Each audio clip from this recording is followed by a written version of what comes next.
बसंत का किसले, कोयल की कूक और सुरों का श्रृंगार। विविध भारती पर छा रही है संगीत और बातचीत की बहार।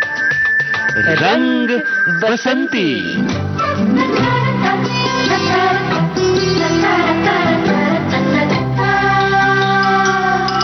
रंग बसंती कार्यक्रम में आज हम आपकी मुलाकात करवा रहे हैं फिल्म समीक्षक मीनाक्षी शेडे से।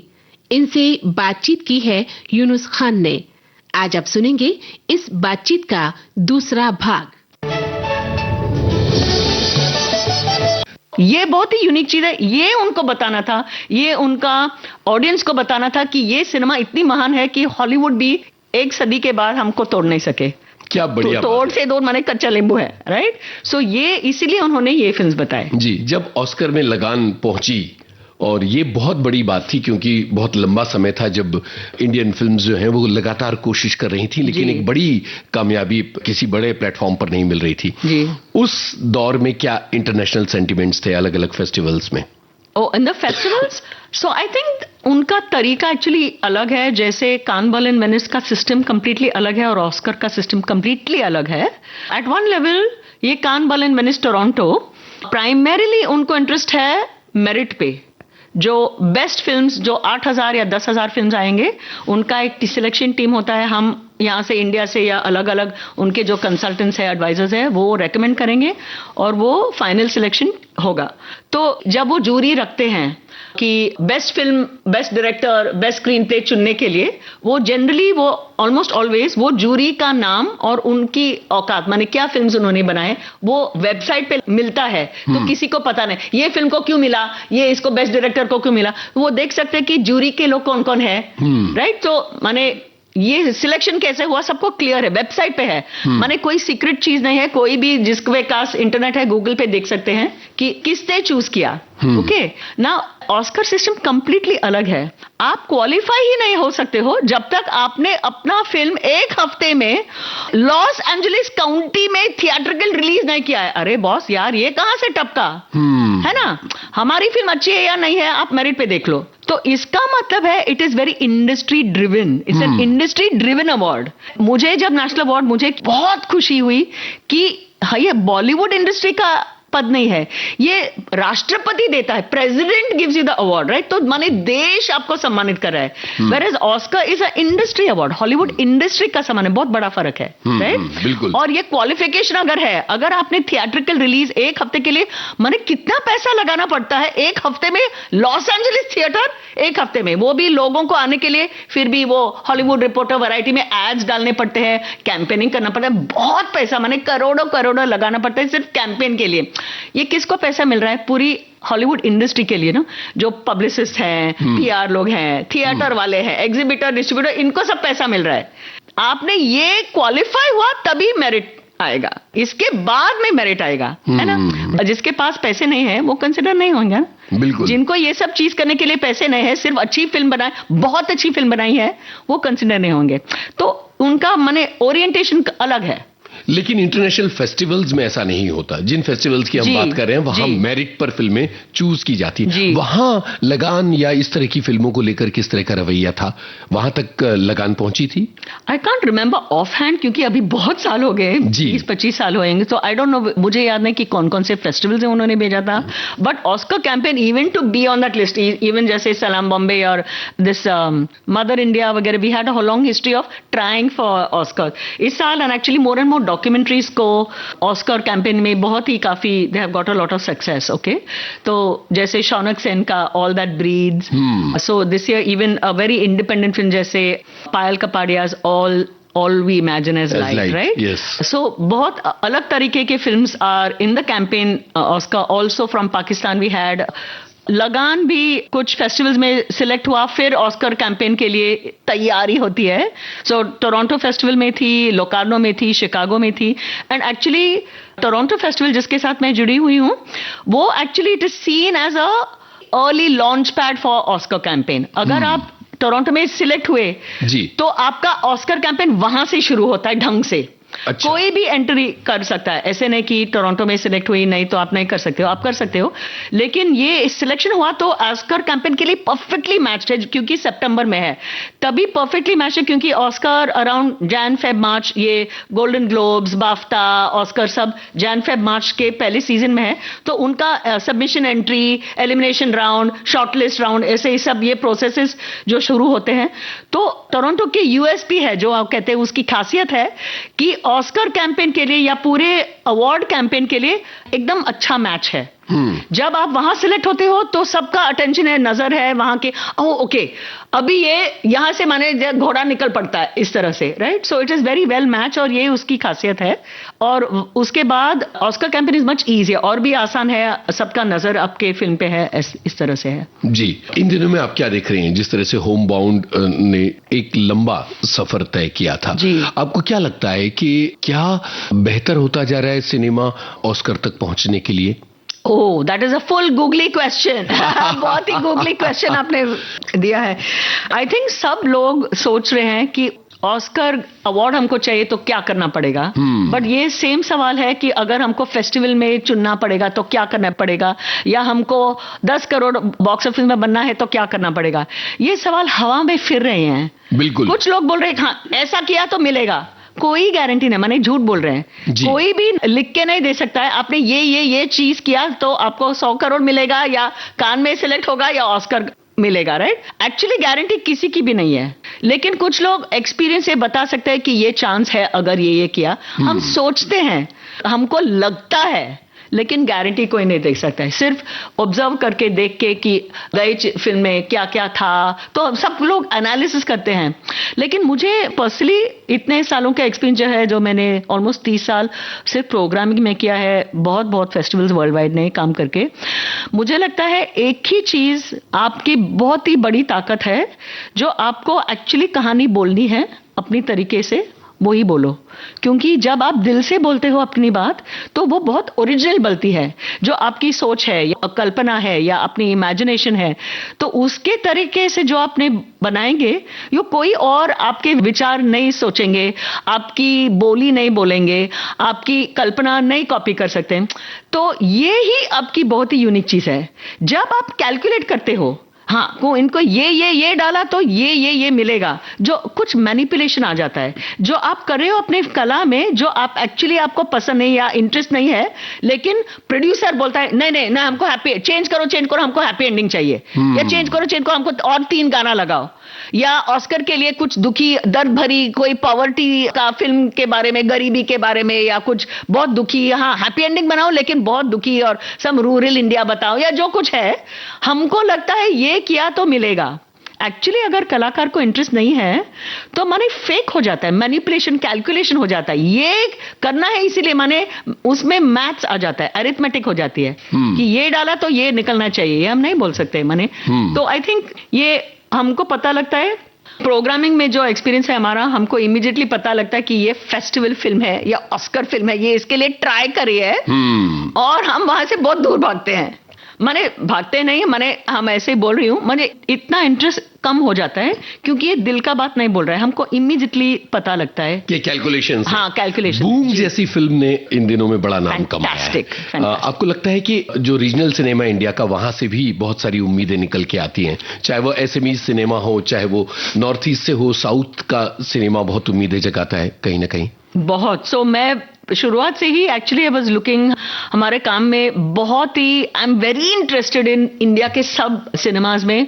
और जैसे मैंने कहा, इंडिया 55 लैंग्वेजेस, 55 भाषा में हम फिल्म बनाते हैं, तो मुझे बहुत ही इंटरेस्ट है। लाइक आप कह सकते हो हमको कि अरुणाचल में किस भाषा में हम फिल्म बनाते हैं, हम नाम भी नहीं सुना है, शेरदुक पेन। ओहो। हाँ, माने ये शब्द हमने सुना भी नहीं, जनरली हमारे काम के जरिए से मैंने सुना है। भोजपुरी फिल्म पब्लिक ने कितने देखे जो भोजपुरी घर पे नहीं बोलते हैं जी, है ना। एक भोजपुरी फिल्म था जो शॉर्ट फिल्म, जिसको सिल्वर बेयर मिला इन बर्लिन, सिद्धार्थ सिन्हा, उधेड़ बून जी उसका नाम था, सिल्वर बेयर मिला। तभी वो FTI में स्टूडेंट था या जस्ट पास आउट था, आई थिंक स्टूडेंट था। छोटा शॉर्ट फिल्म बना, सिल्वर बैर मिला, भोजपुरी फिल्म है। हम सोचते क्या बकवास, माने वो भैया लोग का भाषा हम नहीं देखेंगे। किसने देखा है भोजपुरी फिल्म जो खुद भोजपुरी बोलते नहीं घर पे, जी, जिसकी मातृभाषा नहीं? हमको लगता है हाँ वो कुछ बकवास होगा, राइट? लेकिन उसकी हर एक फिल्म की अलग कला है। और thank you for bringing up Boong, because मुझे उस फिल्म में बहुत ही दिल लगाया है। एंड एक तरह से मैं बहुत गर्व हूं क्योंकि हमने ये फिल्म डिस्कवर किया था, क्योंकि हमने वो फिल्म बहुत ही अर्ली स्टेजेस में देखा था और बहुत स्ट्रांगली टोरंटो फिल्म फेस्टिवल को रेकमेंड किया। उन्होंने सेलेक्ट किया, वर्ल्ड प्रीमियर वहां था, तो first time that she had come actually gone to such a big stage. तो हमको बहुत ही खुशी है कि वहां दिखा के और कोई बढ़ के और कहाँ गए, तो हमको बहुत गर्व महसूस होता है। एंड उनको अभी बाफ्टा मिला in the category of best children's film and family film. और मणिपुर के films almost impossible to get a release. और इसमें मुझे I really want to acknowledge कि उन्होंने उनकी टैलेंट और कला जो उन्होंने बताई है, very interesting. It's a mother sun story, माँ और बेटे के फिल्म है और इट्स अ सिंगल मदर और इट इज सेट इन मणिपुर, जो पहले से ही बहुत लॉन्ग हिस्ट्री ऑफ फाइटिंग, झगड़ा, वो बहुत उसके 50 या 100 ट्राइब्स है, अलग अलग एथनिक ट्राइब्स है, उनमें बहुत फाइटिंग हो रहा है। और उनमें ऐसे कंडीशन में आप फिल्म बना रहे हो, वो माने बहुत ही बड़ी चीज है। फिल्म फर्स्ट ऑफ ऑल पैसे जुटाना है फिल्म बनाने के लिए, और वो भी औरत, और वो भी फर्स्ट फिल्म। माने कौन, यही बात जोड़ना चाह रहा था कि ये एक विमेन फिल्म मेकर की फिल्म है जी, जो बहुत ही इंपॉर्टेंट बात हो जाती है, ज्यादा बड़ा स्ट्रगल हो जाता है जी। सो आई थिंक यहाँ पे इट्स वेरी इंपॉर्टेंट कि हम प्रोड्यूसर को सम्मान दें, जिसने रिस्क लिया। कि आप इंडिया में कितना प्रोड्यूसर को सोच सकते हो जो मणिपुरी औरत और उसकी फर्स्ट फिल्म में पैसा लगाएंगे? विश्वास करने के लिए मैं बहुत मानती हूँ। So there is one Alan McKelix, उन्होंने फर्स्ट, और एक विकास भूटानी, उन्होंने पैसे जुटाए। फिर उसके बाद एक्सेल भी आया, फिर फरहान अख्तर एंड रितेश सिद्धवानी, उनका माने कंपनी का बहुत क्लाउड है, बहुत पावर है एक्सेल। लेकिन एलन मैकेलिक्स ने पहले उस पे, और ये विकास भूटानी, इन्होंने पहले पैसे डाले, फिर उन्होंने ये फिल्म बनाया, राइट? और हम इसके चैलेंजेस, फर्स्ट फिल्म होने के नाते, मणिपुर से होने के नाते और औरत होने के नाते हम सोच भी नहीं सकते जी। एक्चुअली द आयरनी इज, वो हमने मणिपुर गए और लोकल पब्लिक क्या देख रहे, पूरा दिन और रात वो अरिरांग चैनल देख रहे हैं। ऐसे अरिरांग यार क्या हो रहा है, कोरियन चैनल, क्योंकि वो इंटरेस्टिंग है, वो कूल पॉप माने सॉन्ग, वो girls in pretty dresses, lovely landscape, वो माने लाल लाल पत्तियों का झाड़ बता रहे हैं, beautiful landscape, beautiful scenery, beautiful गाने। और लोकल माने कितना लो बजट क्या बनाएंगे ना, तो वो कोरियन फिल्म देख रहे हैं। तो सबको कोरियन पता है वहां, सबको कोरियन फिल्म पता है, स्टार सबको पता है। माने क्या हो रहा है ये देश में, किस तरह के आयरनीज है, माने बहुत ही अजीब अजीब। और सचमुच बहुत बहुत गहरी धमकी दी उनको, इट वाज वेरी डेंजरस। लेकिन लक्ष्मी प्रिया देवी डटी रही। जी, लक्ष्मी प्रिया देवी फिल्म भी स्ट्रॉन्ग किया एंड वेरी इंटरेस्टिंग। उन्होंने ऑल्सो सो मदर सन, माँ और बेटे के बारे में, और उनका बाप गायब है, तो छोटा बेटा, शायद 6 या 10 साल का बेटा, उसको मम्मी को तोहफा देना है डैडी को वापस लाके, और मम्मी को पता है कि इतने सालों से माने नहीं है तो कुछ गड़बड़ है, वो वापस नहीं आने वाला है। लेकिन बेटे को कुछ हौसला देता है, आशा देता है, लेकिन असलियत उसको आइडिया है। और फिर लास्ट में पता लगता है, anyway I won't give it away, but very interesting realistic film, very powerful औरत, बहुत ही सोशल ट्रेडिशंस को वो चैलेंज करती है कि आप होली नहीं खेल सकती हो क्योंकि आप हाफ विडो है, जैसे कश्मीर में बोलते हैं हाफ विडो, माने आपका हस्बैंड मिसिंग है तो आप हाफ विडो हो। तो इस तरह से बहुत उनको शोषण किया जाता है, सिंगल औरत है, आपका हस्बैंड नहीं है तो ये पूजा नहीं कर सकते, ऑल दिस नॉनसेंस। माने बहुत ही, ऑल्सो हिंदू में कोई पूजा है नहीं, आप शादीशुदा नहीं हो तो ये नहीं कर सकते हो, या मंदिर में नहीं जा सकते हो, ऑल काइंड्स ऑफ अजीब विचित्र आइडियाज है, या पुराने ट्रेडिशंस है। तो ये फिल्म बहुत ही डेयरिंग है ना, बहुत हल्का टच से, कोई रेवोल्यूशनरी बड़ा बड़ा बैंड बाजा बजा के नहीं, बहुत ही चुपचाप, मैंने एक औरत की कहानी से जो कोई छोटी सी गांव में है, बड़ी रेवोल्यूशन की स्टोरी बोल रही है, बहुत ही हल्का टच से, फैंटास्टिक डायरेक्शन। तो मुझे बहुत ही उम्मीद है और अपेक्षा है, और मेरे काम की यही मजा है, बहुत ही सबसे बड़ा मजा, कि कोई कहीं से किसी ने नहीं सुना और उनको मेरी तरफ से माने कोई तो छोटा रोल करके उनको बहुत ही बड़ा फेस्टिवल में सिलेक्ट हुआ या अवार्ड मिला और वहां से उनका करियर बन गया, उससे और बड़ी खुशी मेरे काम से नहीं है। जैसे ऑल्सो अविनाश अरुण, उनका फैंटास्टिक मराठी फिल्म किला, वो बर्लिन फिल्म फेस्टिवल में चुना गया था, तो तभी वो सिनेमाटोग्राफर थे। कोइंसिडेंस और not a coincidence, Alan Alex ने उन पे पैसा डाला। गजब। हाँ, तभी से वो ऐसे, हाँ, कुछ हम सोच रहे कोई इंटरेस्टिंग सोनिया, आप जानते हो किसी को जो इंटरेस्टिंग फिल्म बना रहा है, तो उसने बोला हाँ मेरी कुछ आइडिया है, तो उसे अच्छा सुनाओ। तो उन्होंने सिनेमाटोग्राफर के पे विश्वास डाला और फिल्म बनाई, जो फैंटास्टिक फिल्म है, किला मतलब है फोर्ट, गढ़। और उसके बारे में फैंटास्टिक उनकी कैसे करियर बनी, पाताल लोक, क्या क्या बड़े बड़े सीरियल्स उन्होंने, और film, beautiful film, 3 of Us जो बनाए हैं, शेफाली शाह और जयदीप अलावत वगैरह। तो माने उनके जो करियर बनता है, ये एक मौका मिलने के बाद तो मुझे बहुत गर्व लगता है। ऑल्सो जैसे ये पहले मैं बता रही थी, बर्लिन में ये एक्सपेरिमेंटल सेक्शन में ज्यादातर फिल्म अलग अलग सेक्शन में चूज होते थे, लेकिन ज्यादातर फिल्म ये एक्सपेरिमेंटल सेक्शन में होते थे फॉर इंटरनेशनल फोरम। उसके बाद जैसे जोया अख्तर के गली बॉय, जो रैप सॉन्ग, रैप का कल्चर के बारे में है, धारावी में सेट है, that was in the Berlinale Special, one of the highest. Generally जो ये फिल्म जैसे फ्रीडरिखस्टाdt पलास्ट, बहुत ही ग्रैंड सिनेमा, ऑलमोस्ट 2000 सीट्स हैं। और ज्यादातर जब Indian films, mainstream films with stars वगैरह चूज हुए, वो जनरली वो बर्लिन के पुराने फॉर्मर ईस्ट बर्लिन में जो सोवियत स्टाइल बड़े बड़े सिनेमा थे, कीनो इंटरनेशनल, फ्रीडरिखस्टाdt पलास्ट, 2000 सीट्स वगैरह, वही बताते हैं। क्योंकि इतनी पब्लिक आती है कि वेस्ट बर्लिन के छोटे मोटे माने 500 300 नहीं चलेगा, इतनी पब्लिक आती है, तो इतना इंटरेस्ट है भी, इंटरनेशनल ऑडियंस भी आती है उसके लिए। तो इस तरह से फेस्टिवल्स में अब अलग अलग तरह की इंडियन फिल्म्स जा रही हैं। आपने गली बॉय की बात की है, हमने बहुत अलग अलग तरह की फिल्मों की बात की, पायल कपाड़िया की भी बात की, उनकी भी फिल्म जा रही है। तो आप ये दिख रही हैं कि कुल मिला के इंडियन सिनेमा बहुत तेजी से बदल रहा है जी। आपको किस तरह की उम्मीद नजर आ रही है आने वाले सालों में, खासतौर पर अगर हम 2023, 24, 25 के नजरिए से बात करें, तो किस तरह का बदलाव आप देख रही हैं? इंटरनेशनल सर्किट में भारत की अलग अलग भाषाओं का सिनेमा किस तरह से अपनी मौजूदगी दिखा रहा है? बड़ा सवाल है। आई थिंक कलाकार बहुत हैं, बहुत अच्छे फिल्म बनाने वाले हैं, बहुत भाषाओं में बना रहे हैं, इंडिपेंडेंट सिनेमा में, मेन स्ट्रीम भी, लेकिन आई थिंक बहुत ही डेस्परेट है, बेताब, लाइक हर तरह से वो एकदम कोने में घुसाया गया है। प्रोड्यूसर्स पैसे नहीं डालते हैं क्योंकि सबको चाहिए, एक्चुअली बहुत कम लोग थिएटर में जाते हैं पहले से ही, तो सब लोग के मन में है अच्छा पिक्चर आ रहा है तो हाँ अच्छा 2 महीने के बाद या 1 महीने के बाद हम ऑनलाइन देख लेंगे, स्ट्रीमिंग में देख लेंगे, तो किसी को थिएटर को जाना ही नहीं। तो वेरी रेयरली माने कोई बड़ा मसाला फिल्म हो और शाहरुख खान हो और बहुत फाइटिंग हो, रणवीर हो, ऐसे बड़े बड़े स्टार, बहुत फाइटिंग, एक्शन, रोमांस, एडवेंचर, तभी तो हाँ सोच लेंगे, क्योंकि सिनेमा भी इतने कॉस्टली हो गए, टिकट वगैरह वगैरह, तो ये ऑडियंस बहुत ही कम हो गई है। तो प्रोड्यूसर कभी बहुत ही डिफिकल्ट है रिकवर करना, अगर पैसे भी लगाए तो वो रिकवर कैसे करेगा, बहुत बड़ा सवाल है।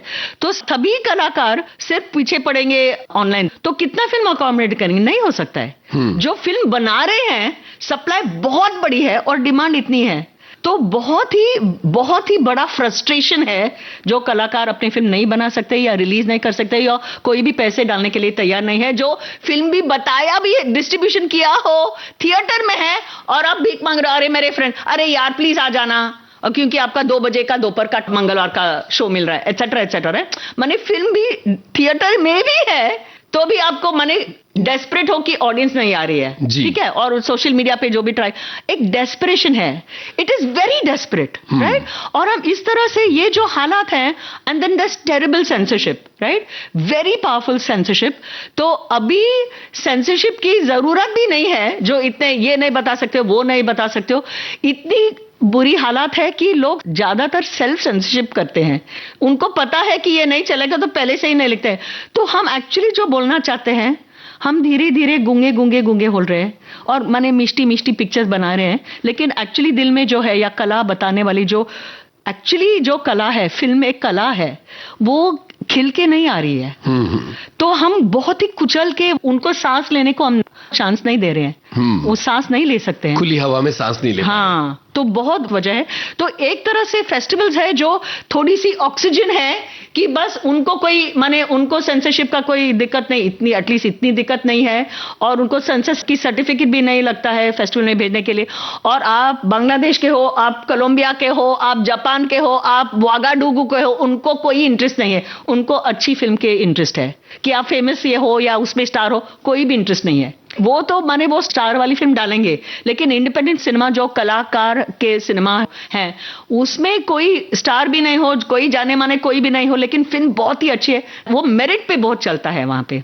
तो उनको लगता है फेस्टिवल्स एक छोटी सी ऑक्सीजन टैंक है, वहां तो सांस ले सकते हैं। और उसके बाद जैसे टोरंटो, बर्लिन ऐसे या बहुत सारे फेस्टिवल्स में अगर चुनी गई हो, उसके बाद हम वर्ल्ड वाइड या इंडिया में डिस्ट्रीब्यूट कर सकते हैं या पूछ सकते हैं, देखो वहां चुनी गई है, अभी आप एटलीस्ट इंडिया में बताओ।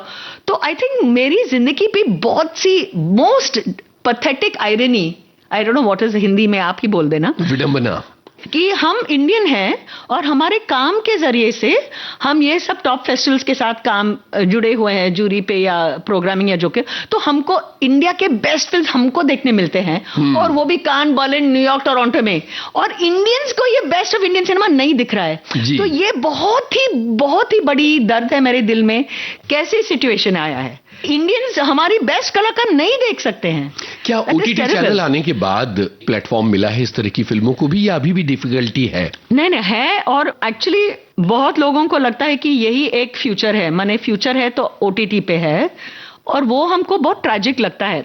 वेरी इंपॉर्टेंट कि ये एक दफा आपकी फिल्म गई तो दुनिया भर में देख सकते हैं, या पूरा इंडिया में देख, जो उसकी फुटप्रिंट हो, तो इतने सैकड़ों लोग आपको ये एक टाइम देखने के लिए नहीं मिलेगा, एक्सेप्ट ऑन स्ट्रीमिंग, राइट? एक तरह का ऑक्सीजन है, लेकिन ऐसे नहीं कि सब वहां भी सब मिष्टी मिष्टी है। वो लोग क्या कह रहे, पहले आप बताओ कि आप थिएटर में सक्सेसफुल हो, बाद में हम सोच लेंगे कि हमारे चैनल पे डालेंगे। अरे बॉस, माने तो चिकन और एग सिचुएशन का, आई डोंट नो हिंदी में आप कैसे बोल रहे हो, कहावत क्या है, लेकिन ये न गली का ना घाट का, इस तरह से बनता है। माने थिएटर भी नहीं मिल रहा है और ओटीटी, तो क्या करेंगे हम कलाकार, क्या करेंगे, राइट? बहुत ही बुरी हालत। तो फेस्टिवल्स एक थोड़ी सी ऑक्सीजन टैंक है, इसीलिए बहुत ही माने उम्मीद रखते हैं, क्योंकि एटलीस्ट एक चांस है कि इंटरनेशनल पद पे अगर सिलेक्ट हुआ या अवार्ड हुआ या बहुत अच्छा प्रेस मिला या कौतुक मिला या सम्मान मिला, तो चांस है कि थिएट्रिकल रिलीज हो या स्ट्रीमिंग हो या इंडिया में देख सकते हो या वर्ल्ड रिलीज कर सकते हैं, वो चांस है। और प्रोड्यूसर को कुछ तो थोड़ा वापस मिल जाएगा, रिकवरी हो, नहीं तो आप अगला फिल्म कैसे बनाएंगे, है ना? जी बिल्कुल, वही होता है। मीनाक्षी जी, यहाँ एक गाने की जगह बनती है, तो मुझे लगता है कि यहाँ आपकी पसंद का एक गाना आना चाहिए। कौन सा गाना होगा? पिया तो से नैना लागे रे, बहुत पसंद है, गाइड की बात करें। जी बहुत ही पसंद है। पिया तो से नैना लागे रे, नैना लागे रे, जाने क्या हो अब आगे रे।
लगातार साउथ ईस्ट एशिया की सिनेमा पर नजर रखी साउथ हुई है। एशिया, हाँ, जी जी जी। तो इस पूरे दायरे में जो सिनेमा बन रहा है उसको लेकर आपका क्या नजरिया है, वो किस तरह से बदला है? शुरुआत से मैं अभी ऑलमोस्ट 30 साल मैं हमेशा साउथ एशियन सिनेमा को ही देखती रही, क्योंकि मेरी मेंटर जो मेरी फॉर्मर बॉस थी डॉरथी वेन्नर, वो हमेशा साउथ एशिया से इंटरेस्ट था। मैं बहुत ही लकी थी कि शुरुआत से आई वाज इंटरेस्टेड सभी भाषाओं में जो फिल्म बना रहे, but also south Asia. So that's India, Pakistan, Bangladesh, Sri Lanka, Nepal, Bhutan, Afghanistan, ये 7 देशों के मैं लगातार इतने 30 सालों के लिए फिल्म देख रही हूँ, ढूंढ रही हूँ कि कौन बना रहा है, शॉर्ट फिल्म बना रहे हैं, डॉक्यूमेंट्री बना रहे हैं, फीचर फिल्म बना रहे हैं, एनिमेशन। तो बहुत बहुत बहुत ही इंटरेस्टिंग फिल्म बना रहे हैं इन ऑल दीज देश। लेकिन इंडिया को है नेपाल फिल्म बना रहे हैं, पागल हो, अफगानिस्तान में अभी भी फिल्म बना सकते हैं, मैंने क्या पागल हो कि क्या, मैंने हम सोच भी नहीं सकते हैं कि ये लोग बना रहे हैं। और ये लोग सिर्फ ये अलग अलग देशों में सिर्फ बना नहीं रही हैं, बट इंडिया के पद पे आए हैं और इंडिया को कभी कभी न हमसे आगे भी निकल गए हैं। मैं एक उदाहरण दे रही हूँ, जब मैं बर्लिन के साथ काम करी थी तो एक फैंटास्टिक नेपाली फिल्म था शाम्बला बोल के, जो एक्चुअली टिबेटन भाषा में था। मिन बहादुर भाम नेपाली डायरेक्टर ने बनाया, और 30 साल के बाद फर्स्ट टाइम साउथ एशिया से एक फिल्म गया बर्लिन के कंपटीशन सेक्शन में। बहुत ही डिफिकल्ट, कान, बर्लिन, वेनिस, टोरंटो, माने वेनिस, टोरंटो के इतना ऐसा स्ट्रिक्ट कंपटीशन सेक्शन नहीं है, लेकिन ये बाकी के में कंपटीशन सेक्शन है, और हम बहुत ही स्ट्रगल करते हैं कि कैसे वो हाईएस्ट कंपटीशन सेक्शन में हम सिलेक्ट हो जाए। लेकिन the first south Asian film जो साउथ एशिया से बर्लिन कंपटीशन में गई, वो इंडियन फिल्म नहीं था, वो नेपाली फिल्म था, ये शाम्बला। आई सेड, माने इतना छोटा देश है, उनका इतना खराब इंफ्रास्ट्रक्चर है, माने उनको रास्ते और बिजली पानी नहीं है ढंग का, हर दूसरा दिन बहुत ही पॉलिटिकल इंस्टेबिलिटी है, हर दूसरा दिन स्ट्राइक्स है, रोड पे रोड ब्लॉक्स है। ऐसी बुरी हालत में आप फिल्म रचा रहे हो और इंडिया भी सिलेक्ट नहीं हुआ, लेकिन नेपाली फिल्म, माने हमको इतना सीखना है हमारे नेबर से। और ये साल एक बहुत ही fantastic Afghan woman director Shahrbanoo Sadat की एक फिल्म जो बर्लिन फिल्म फेस्टिवल को ओपन किया, नो गुड मैन, वो बर्लिन फेस्टिवल की ओपनिंग फिल्म थी। दुनिया हैरान रह गई कि एक विमेन फिल्म मेकर अफगानिस्तान से बर्लिन की ओपनिंग फिल्म बनती है। जी, हम सोच भी नहीं सकते। हमको लगता है अच्छा तालिबान ने लिया है और मैंने औरतों को माने शिक्षा सब बंद किया है, कुछ काम नहीं कर सकते हैं, कोई बाहर भी नहीं जा सकता है एक्सेप्ट आपके कोई माने शादीशुदा और माने आपके हस्बैंड के साथ या भाई, या what is this nonsense, right? तो ऐसी हालत में एक औरत कैसे फिल्म बनाएगी? तो अभी एक नई काइंड ऑफ सिनेमा जो निकल रही है, क्योंकि दुनिया के बहुत बहुत अलग अलग देशों में अलग अलग तरह के डिक्टेटर हैं, अलग अलग तरह के पॉलिटिकल प्रेशर है, या कोई बहुत ही बड़ी ट्रेजेडी हो, या बाढ़ हो, या कोई क्लाइमेट चेंज हो, तो बहुत लोग माइग्रेंट्स हैं इंडिया के, माने इतने लोग जैसे मिडिल ईस्ट में काम कर रहे हैं, या पॉवर्टी हो, या जास्ती कुछ कमाने के लिए दूसरे देश जा रहे हैं, या कुछ बुरी हालत हो पॉलिटिकल रीजन के लिए। तो ये नई, नॉट नई है, लेकिन इंडिया में नई हम देखने मिल रहा है, सिनेमा ऑफ एग्जाइल।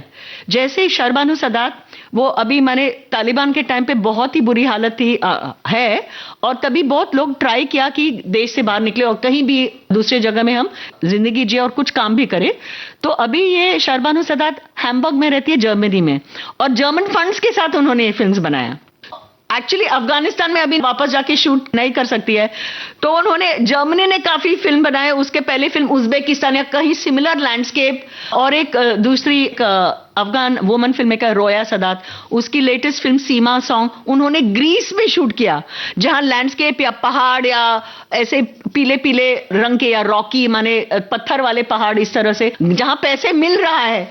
अभी ये सब नया कहानी, कैसे वहां नया लैंडस्केप, नए देश में नए पैसे के साथ किसी और, ये सब सोचना पड़ता है। तो फिल्म मेकिंग बहुत ही नई नई चैलेंजेस के साथ आ रही है, फिर भी ये एकदम हाईएस्ट पद उन्होंने रचा के बताया, हासिल किया। ईरान का सिनेमा बहुत ज्यादा हाईलाइटेड रहा है, और खासतौर पर फेस्टिवल सर्किट में ईरान का सिनेमा पिछले 40-50 सालों से लगातार अपनी मौजूदगी जाहिर कर रहा है, और हर थोड़े दिन में एक नया फिल्म मेकर आ जाता है जो कहीं ना कहीं अपनी पहचान बनाने लगता है। तो अगर महमूद मखमल बाफ से हम चलें, फिर जफर पनाही और आगे तक बढ़ते चले जाते हैं, तो आप ये पाते हैं कि बिल्कुल नई पौध भी ईरान में है जो अपनी पारी खेलने के लिए तैयार है। वो क्या चीज है जो ईरान का सिनेमा इतना फल फूल रहा है, खासतौर पर फेस्टिवल सर्किट में?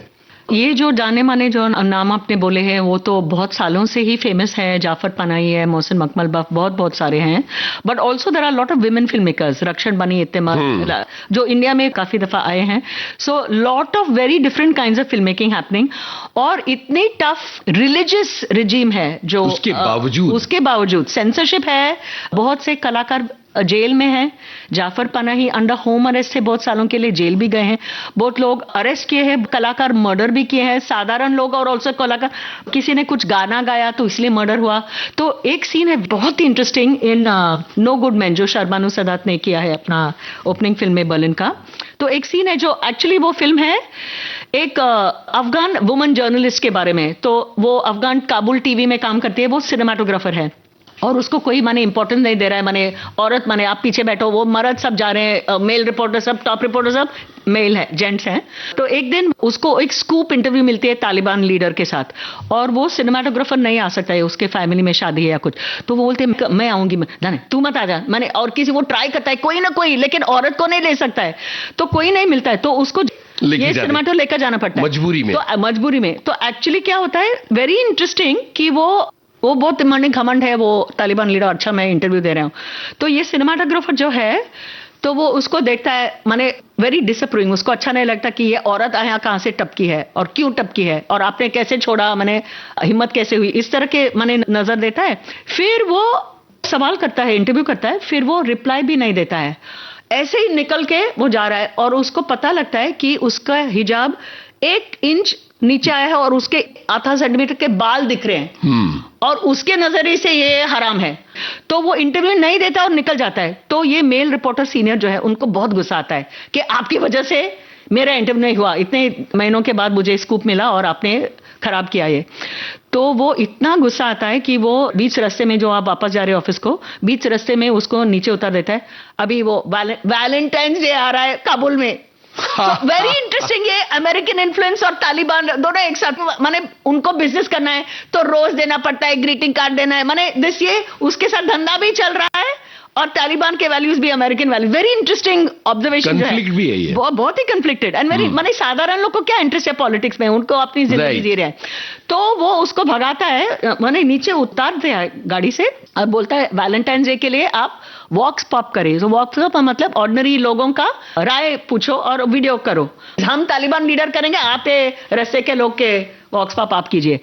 तो एक्चुअली इंटरेस्टिंग, वो इतनी अच्छी काम करती है, ऑर्डिनरी लोगों को, औरतों को पूछते हैं आपके क्या इंटरेस्ट है वैलेंटाइन डे में, आपको प्यार का क्या मतलब है, आपके हस्बैंड ने आपको बोला है कि आई लव यू, कभी बोला है?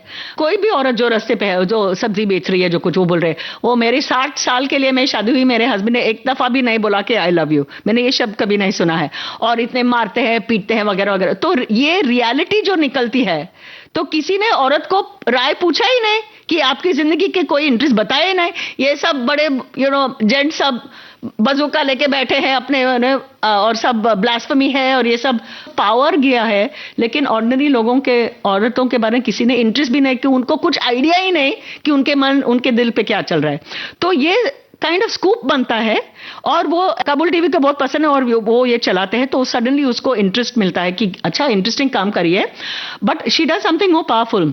तो फिर एक गैंग रेप का केस होता है जो वेरी सेंसेशनल, और वो उसको इंटरव्यू करती है, ऑफ कोर्स इन शैडो, और she gets a scoop interview first time on a woman who is being gang raped, और जो बाकी के जो एविडेंस देते हैं। तो this is a very sensational thing for the channel and people start giving her respect.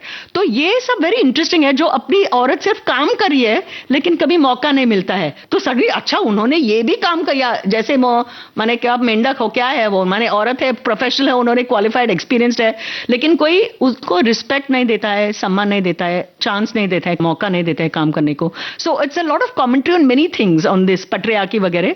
Meenakshi जी, जो बातचीत है ये हम जारी रखेंगे। मुझे लगता है कि यहाँ एक गाने की जगह बनती है, सुनते हैं जी।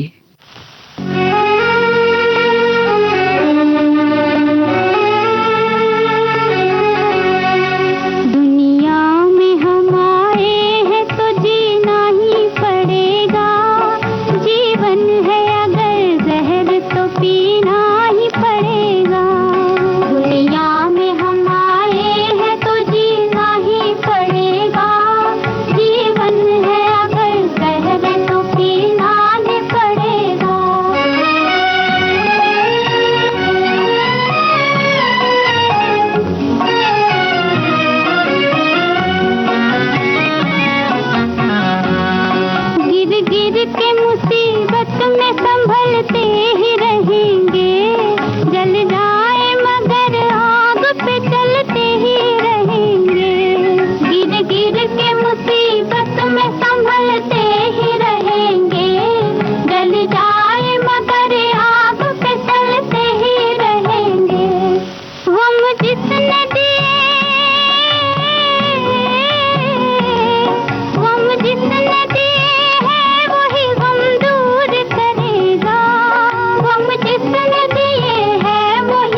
खासतौर पर ये लग रहा है कि विमेन फिल्म मेकर्स दुनिया को बहुत तेजी से बदल रही हैं। जी, very much so.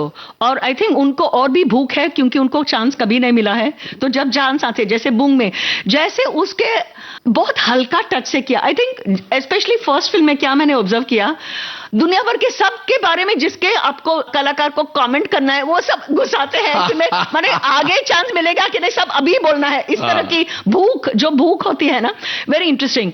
What is fantastic in Boong is उन्होंने बहुत ही अलग अलग इश्यूज किए हैं, जैसे सिंगल मदर, ट्रेडिशन, इसके बारे में। और फिर भी बॉर्डर इतना फ्लूइड है, तो उससे not part of second half में काफी शूटिंग म्यांमार में है। तो उनको नहीं लगता कि दूसरा देश है, वो सब्जी, वो माल आ रहा है, सब्जी आ रहा है, वो टमाटर जा रहे हैं, वो माने सिल्क वहां से आ रहा है, तो माने डेली है। माने किसी गवर्नमेंट ने बोला है कि दूसरा देश है, ठीक है यार, माने कुछ पासपोर्ट या कुछ आईडी कार्ड दिखाना है और शाम तक वापस आना है, सनसेट तक सेम डे रिटर्न करना है, तो ठीक है, वो 2 घंटे के लिए सब्जी, या वहां पे बहुत अच्छा होटल है, लेकिन टेक्निकली म्यांमार है, बर्मा है, राइट। तो वो औरत जो मणिपुर से फर्स्ट टाइम फिल्म बना रही है, she is commenting on international borders, but इतनी छोटी सी, माने सब्जी की तरफ से, but the comment is on something so big. इतनी बड़ी इशू लेके वो कमेंट करी है कि actually borders are very fluid, लोग आते जाते, आप अपना छापा डर रहे हो, पासपोर्ट बना रहे हो, गवर्नमेंट ये कर रहा है, वो कर रहा है, एक्चुअली लोगों के सामान्य जीवन में सब्जी टमाटर से ही मतलब है ना। तो वो तो चलता ही है, आप जो भी करो वो चल रहा है, राइट। तो ऐसे बहुत ही बड़ी comments on the status of women, ऐसे औरतों का क्या पद है समाज में, बहुत ही पावरफुल कमेंट, बहुत ही हल्के टच से, कॉमेडी से, थोड़े से नाजुक नजरिए से, सो दिलचस्प, बहुत ही दिलचस्प एंड फैंटास्टिक। तो सबको ये फिल्म देखना है, बूंग। बिल्कुल। एक बहुत ही इंटरेस्टिंग इंसिडेंट है जो एक ईरानियन फिल्म को लेके है, जिसमें एक सॉन्ग होता है, which I wanted to actually talk about. So documentaries, मुझे thank you for bringing it up. India के बहुत अलग अलग तरीके के फिल्म्स हमें देखने मिलते हैं और फेस्टिवल में चूज भी करते हैं। Feature film, documentaries, animation, short, student diploma films, बहुत अलग अलग तरीके के। हर फिल्म के फेस्टिवल में जगह भी है और सेक्शंस भी है कभी कभी। तो एक बहुत इंटरेस्टिंग फिल्म था बेकुचे खुशबख्त, फारसी में है, and towards happy allies English title है।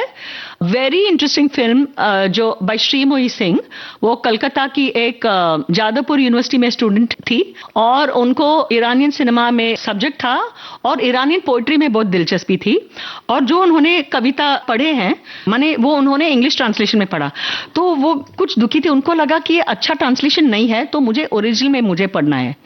तो वो तेहरान गई फारसी सीखने के लिए, कुछ 2-3 साल ऐसे ही सीखने के लिए उनकी माने वो सीखी, और उसके बाद जब वो रही, शी वॉज वेरी इंटरेस्टेड इन की औरतों का क्या स्टेटस है, क्या पद है उसमें, समाज में क्या मिल रहा है। ये दिस होल कैंपेन वो जिन जियान आजादी ना, औरतों का जो रिप्रेशन हो रहा था of civil rights, civil liberty, जो बट ऑल्सो जस्ट ऑर्डिनरी लोगों का, कलाकारों का, औरतों का, और उनको I mean she was very heart broken कि वो गाना भी हराम, म्यूजिक भी हराम, कुछ लोग समझते हैं। वेरी इंटरेस्टिंग, क्योंकि मेल कलाकार को हराम नहीं है, लेकिन विमेन कलाकार को, ये क्या हुई बॉस, म्यूजिक हराम है या नहीं ये सबके लिए है। ऐसे उसमें से सेक्शंस कैसे बना सकते हो, हराम है तो हराम है ना, लेकिन मेल म्यूजिशियंस म्यूजिक इंस्ट्रूमेंट्स वगैरह बजा सकते हैं, लेकिन औरत गा नहीं सकती हैं। तो उन्होंने बहुत ही वो सुंदर गायक है, और उन्होंने फारसी गाने भी सीखे। और जब वर्ल्ड प्रीमियर था, मुझे बहुत खुशी हुई कि ये ऐसी डॉक्यूमेंट्री जो इंडियन औरत बना रही है फारसी में, ईरान में, पूरी डॉक्यूमेंट्री ईरान में शूट किया है। हाउ इंटरेस्टिंग, माने इंडिया की फिल्म के क्या क्या तरीके के हैं और कैसे उसके शेप कितने बदलते हैं, जो चैलेंजेस जो आपने बनाए ये औरतों ने बना के दिखाया है। तो ये फिल्म का वर्ल्ड प्रीमियर था बर्लिन फिल्म फेस्टिवल में, और वहां मैं क्वेश्चन आंसर भी करती हूँ फिल्म के बाद में। तो मैंने जब उनका इंटरव्यू लिया, मैंने उसको पूछा कि ये बहुत इंटरेस्टिंग गाना है, तो उसको आप प्लीज गाएंगे, क्योंकि वो बहुत सुंदर गाती है। तो सुल्तान गलबा ये सॉन्ग है, बहुत ही पॉपुलर ईरान में, सब लोग जानते हैं ये सॉन्ग।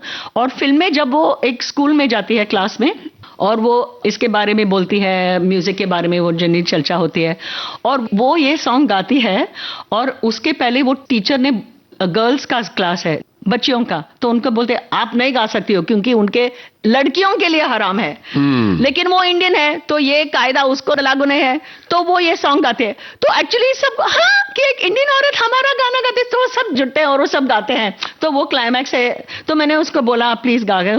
तो एक्चुअली जब वो गा रही थी स्टेज पे, उसको बहुत ही माने सेंटिमेंटल हुआ और वो उसको रोना आया। तो एक मोमेंट अब वो रुकी थी और पब्लिक सब जो ईरानी बहुत लोग माने हॉल फुल था, जब बर्लिन के सब जर्मनी के सब ईरानी लोग आए थे फिल्म देखने के लिए, उन्होंने सब सॉन्ग कंटिन्यू किया, तो वो फिल्म भी कंटिन्यू किया।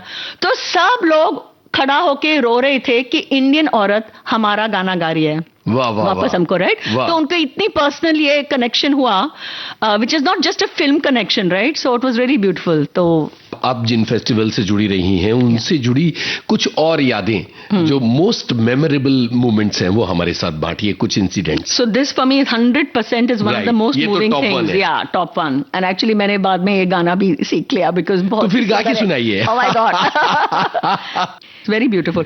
सो ये गाने का नाम है सुल्तान गलबा जी। आरिफ एक बहुत फेमस सिंगर है, गायक ईरान के। किंग ऑफ माय हार्ट्स का मतलब है ये दिल में गे बेराम बेराम, ये दिला में गे नाराम नाराम, तागत न दो रे दिलाम दिलाम, बीतो चेको नाम, पीशेश के जीबा जीबा, खेले कुछ के दुनिया दुनिया, बाया दे तो आम हर जा तरकत न कुनाम। सुल्तान गलबाम तो हस्ती, दरवाजे है ये दिल अमरा शिकस्ती, पैमाने यारी बेगलबाम तो बस्ती, बामन पे बस्ती। ओ अखनून अगर सुदूराम बेहजा, हर याद दिगर न बंदाम दिल अमरा, सरशारमज आरज़ू ओ तमन्ना, ए यारे ज़ीबा, ए दिल में गे बेराम बेराम, ए दिला में गे नाराम नाराम, तागत न दो रे दलाम दलाम, बीतो चेको नाम, पीशेश के जीबा जीबा, खेली कुछ के दुनिया दुनिया, बाया दे तो आम हर जा तरकत न कुनाम। सुल्तान गलबाम तो हस्ती, दरवाजे है दिल अमरा शिकस्ती, पैमाने यारी बेगलबाम तो बस्ती, बेअमन पे बस्ती।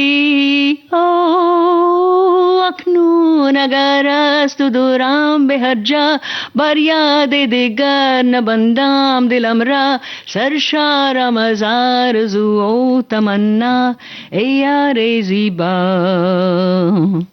ये बात, ये तो पूरा ईरानी गाना याद कर लिया। पर इतनी सुंदर है तो I had to learn. I am very greedy about music. मुझे काफी बंगाली सॉन्ग, मराठी सॉन्ग ऐसे मुझे सीखना पसंद है, म्यूजिक बहुत पसंद है। क्या बात है। अच्छा मुझे एक बात बताइए कि आपने कहा कि पूरे साउथ एशिया से आप अच्छी फिल्मों पर लगातार नजर रखती है, क्या भारत सरकार की तरफ से इन फिल्मों को कोई बढ़ावा है कि वो इन इंटरनेशनल फेस्टिवल्स में जाके कमाल कर पाएं? तो NFDC था बहुत सालों के लिए, which was supporting, and they had उनके बहुत काफी संस्था हुई जैसे national film archives, director of film festivals वगैरह वगैरह, चिल्ड्रंस फिल्म सोसाइटी वगैरह। तो ये सब अभी now they have merge into one सिर्फ NFDC, national film development corporation. अभी वेव्स बाजार और वेव्स एक नई न्यू इनिशिएटिव ऑफ भारत सरकार जो अभी रिसेंटली बहुत ही इंसेंटिव दे रही है। वो कुछ film makers, film directors, film producers को सिलेक्ट करती है और अपने खर्चे पे अकोमोडेशन एंड ट्रैवल करके टॉप फेस्टिवल्स को ले रही है, कान, बर्लिन, टोरंटो वगैरह। और उनको they try to, they have master class, they have talks, और उनको को प्रोडक्शन मीटिंग्स ट्राई करते हैं, अगर कोई को प्रोड्यूसर से मिलाए, माने मीटिंग्स ऑर्गेनाइज करे ऐसे। So this is very new. तो ये इतना प्रैक्टिकल चीजें अभी तक नहीं हुई है, लेकिन रिसेंटली कुछ 1-2 सालों से शुरू हुआ है। ये बहुत ही अच्छी चीज है। अच्छा, अब एक आखिरी सवाल इस पूरे कन्वर्सेशन का है मीनाक्षी जी, और वो ये है कि मान लीजिए कि किसी हिंदुस्तानी लड़के लड़की ने कोई फिल्म बनाई है जो किसी बहुत छोटे से शहर में रहता है, फीचर फिल्म है या शॉर्ट फिल्म है या डॉक्यूमेंट्री है, वो किसी इंटरनेशनल फेस्टिवल में अपनी फिल्म को भेजना चाहता है, तो उसका क्या तरीका हो सकता है? उसके लिए क्या बहुत ज्यादा पैसे की जरूरत है, बहुत बड़ा आदमी होने की जरूरत है? फर्स्ट ऑफ ऑल कोई भी कोई फेस्टिवल को भेज सकता है, that is not a problem, because generally entry online से होती है, तो अगर आपको इंटरनेट एक्सेस हो तो आप भेज सकते हो, बट आपको बजट होना चाहिए, क्योंकि बहुत फेस्टिवल्स को सबमिशन फीस होते हैं। आपको नहीं परवड़ता है तो which of course a lot of people in south Asia can not afford and many other countries, तो आप रिक्वेस्ट करते हो कि आप फी वेवर दे सकते हो क्या। बट आई थिंक द बड़ा मिस्टेक जो इंडियंस करते हैं, साउथ एशियंस करते हैं, वो ईमेल में लिखेंगे।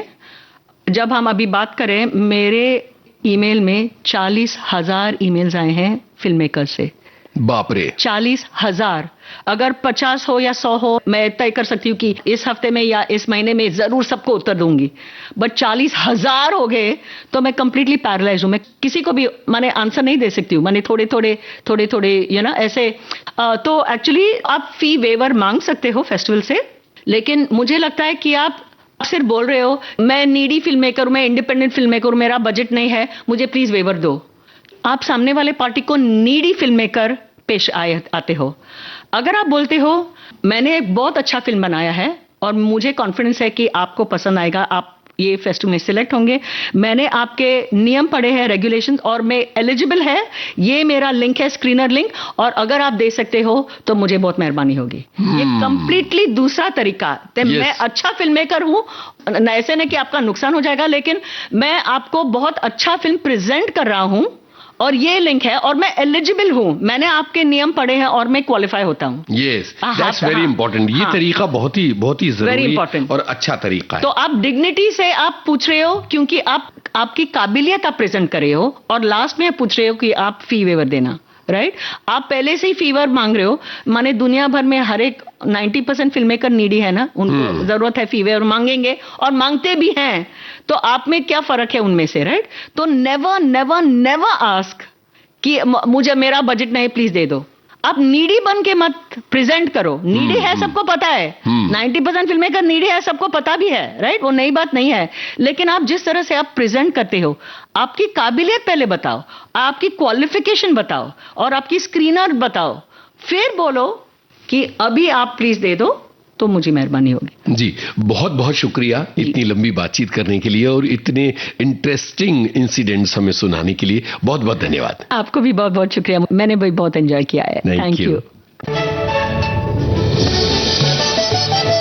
रंग बसंती कार्यक्रम में आज आप सुन रहे थे फिल्म समीक्षक मीनाक्षी शेडे से यूनुस खान की बातचीत का दूसरा और अंतिम भाग। संपादन सहयोग मनीषा सिंह। विविध भारती की ओर से इस कार्यक्रम की प्रस्तुतकर्ता तेजश्री कामले।